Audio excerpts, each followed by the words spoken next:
Hey everyone, JasonGelios, Michigan Realtor.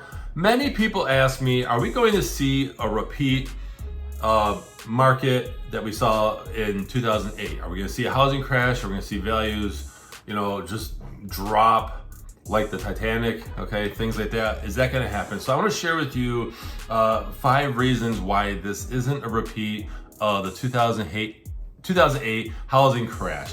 And I have to give props because Realtor magazine came out with this great article, and I just wanted to share this with you. Now, a lot of these things I already know, but I wanted to go down this list. First off, this information is based off of the National Association of Realtors chief economist, Lawrence Young.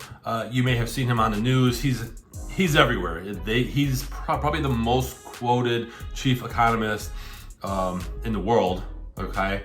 And so he says that there are some differences, some things that are going to not cause a housing crash this time around. And we are in 2023, which, by the way, Happy New Year.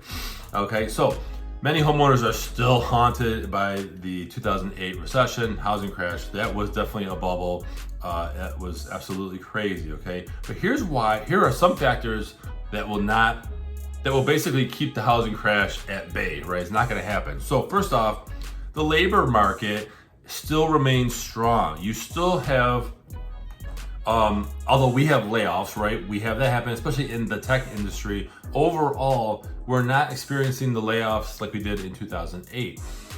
This article cites that in 2008, when the housing market was turning, okay, the downturn of it, there were about 8 million job losses in a single year. That's huge.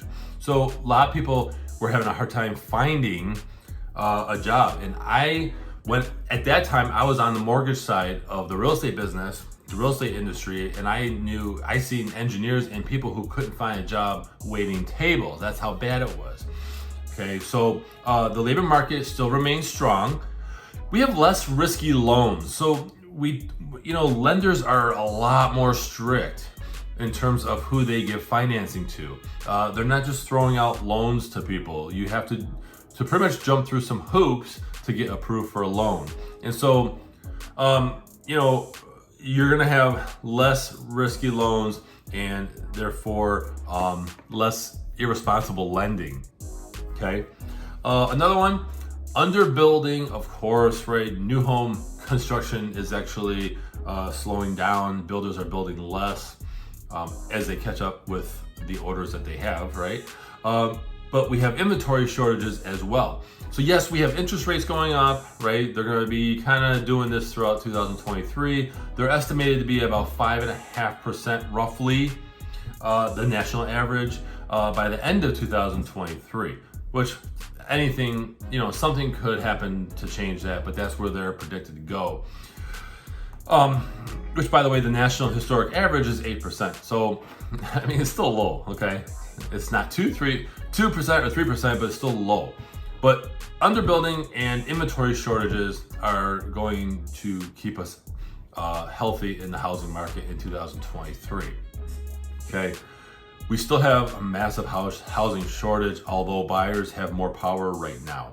Okay, just know that it's not a seller's market anymore. It's January 2023, and buyers are starting to gain traction. But don't expect to get a house for 30 grand less unless it's actually way overpriced. Delinquency lows. So about 10% of all mortgage borrowers were delinquent on their loans. So, that's historical lows, okay? Not a lot of people are facing foreclosure. Many people are still working.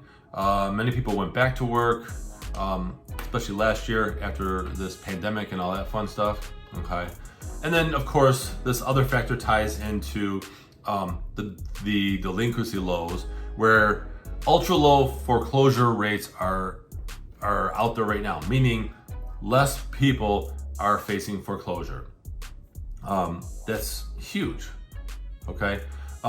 During the last housing crash, this article states that the foreclosure rate was about 4.6%. Right now, it's about 0.6%. Not too bad. 4.6 back in 2008, 9, and now it's 0.6. Okay, so you don't have a lot of people facing a hard time, facing hardship. So this is just, I'm gonna actually link this article below. This was written by Melissa Dittman Tracy, not an endorsement. However, I am a licensed realtor and a member of the National Association of Realtors.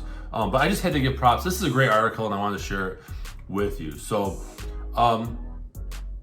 last tidbit here is that while home sales are slowing, and they're continuing to slow a little bit, prices remain up nearly 6%. And this was as of the end of 2022. So they're still up. And I know the prediction is about a 20% gain in appreciation for 2023. That's what they predict. National average. Okay, it could be different in your area. But anyway, just want to share this with you. Hey, be sure to follow me on social media. Those links are in the description below. And be sure to visit my website. It's allabouttherealestate.com. I appreciate you watching.